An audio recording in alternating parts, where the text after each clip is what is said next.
Welcome. I'm Paul Kapuska, editor of Stadium Tech Report, and our guest today is Robert Cordova of the world champion Milwaukee Bucks. Robert, thanks for joining us. Could you tell our audience who you are and what you do? Sure.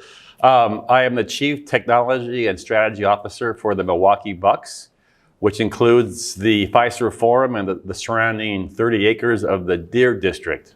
And the Deer District is the first thing I have to ask you about, because I, like any other basketball fan watching the NBA Finals, was stunned by the scene, not inside the stadium. I mean, the scene inside the stadium was great, but the scene outside the stadium. 60,000, 80,000 people, that had to be crazy. And from a technology perspective, what did that mean for you?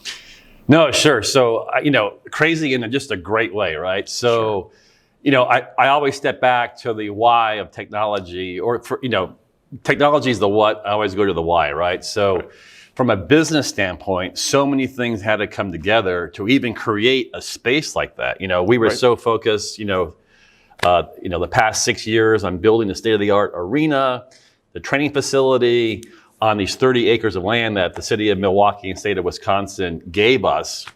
And so we were so hyper-focused, and it was really prescient that we said, hey, where we're going, we want a plaza.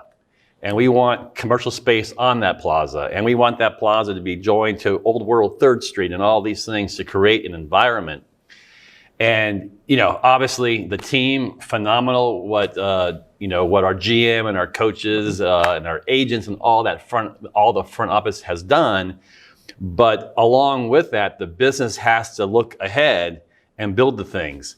So the fact that it actually came true, right? And we have tens of thousands of people, and I won't say the exact number, which we really don't know. But yes, there was, I think the world saw us. So we were on the world stage, and it was so exciting. So from a business perspective, oh my gosh, that investment that we made without really knowing, build it and they will come, right? Actually came to fruition, which was so exciting. So now you have a different problem on your hand. Now everybody knows about it, and they're going to be there. I can't even imagine what the ceremony at the start of the season is going to be like. What do you do from a technology standpoint now to take this thing and I've been to the Deer District, I've been out to the plaza. There was great connectivity out there if you're walking around. But what do you do when you have tens of thousands of people who see it now as a gathering place, as a meeting place? What do you do from a technology standpoint? No, sure. So now that the business has proven that investment was a good investment. And by the way, Paul, we're about to break ground on our first hotel in about a month. That's great. So as if you've been there, we have about 10 to 15 acres that are undeveloped still. So there's a few more city blocks there for us to build on. So we're thinking not just the Deer District goes beyond that plaza, right? So, and as you probably have heard me say in the past, connectivity is the oxygen. It's when you don't have it around here, that's when you start to notice, right? So if it's there, and you can do all the things that you want to do from both the consumer side and the operations side, things just work better, right? So now that we've proven out that yes, this is Milwaukee's gathering place, the Deer District can become Visit Milwaukee, right? So now that we've proven that out, that kind of justifies me as the CTO to go back to the business and ask for funds to really beef up the connectivity, which is, the first thing that you do, right? Right. It was interesting. I heard you talk on a panel today, and you were talking about the crowd sensing technologies. As you look forward to integrating more technologies, what are some of the other new things that you're looking at? I think you mentioned CBRS today.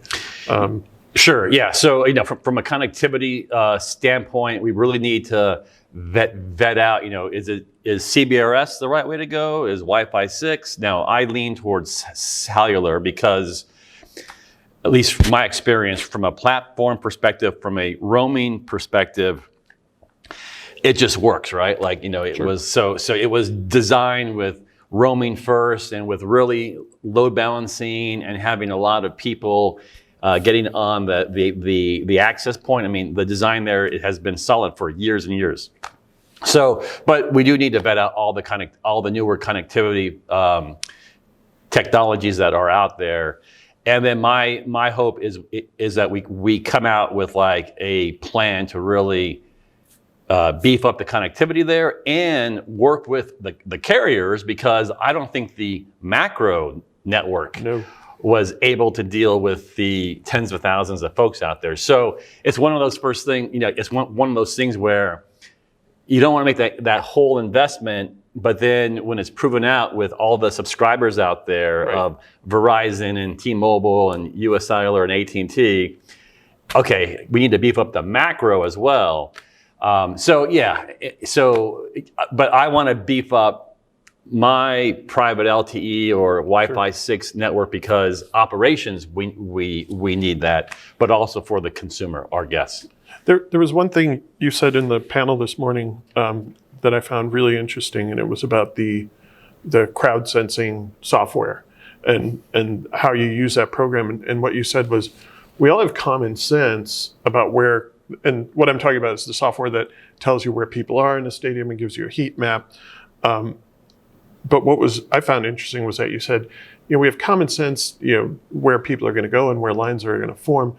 But what we like is when we find out what we didn't know. Can you talk about that a little bit? Yeah, no, sure. So, like I said, there's common sense that that people are going to line up in front of the front doors to get into the building. And when you're in the building, they're going to line up in front of the restrooms during halftime. Like, that's common sense, but it's what I call the uncommon sense, right? It's the things that you didn't expect.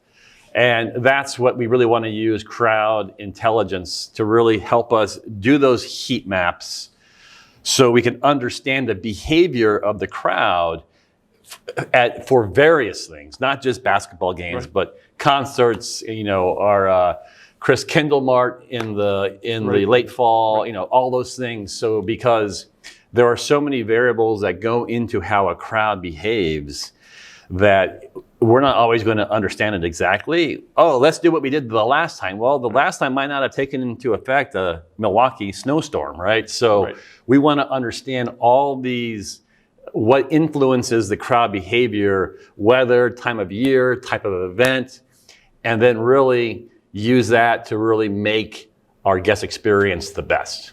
That's great. All right, are you ready for some personal questions? Sure. Go right ahead. Mac or PC?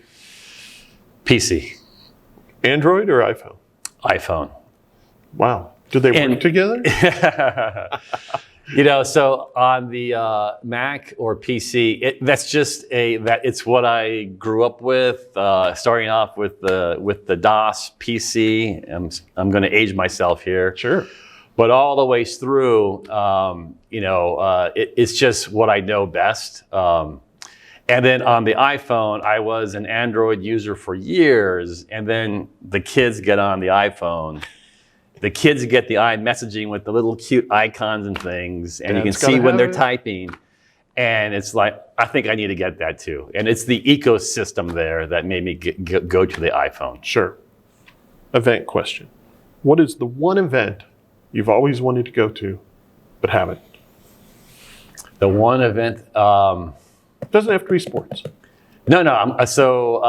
I'm going to say there's very few musicians that I would love to go to.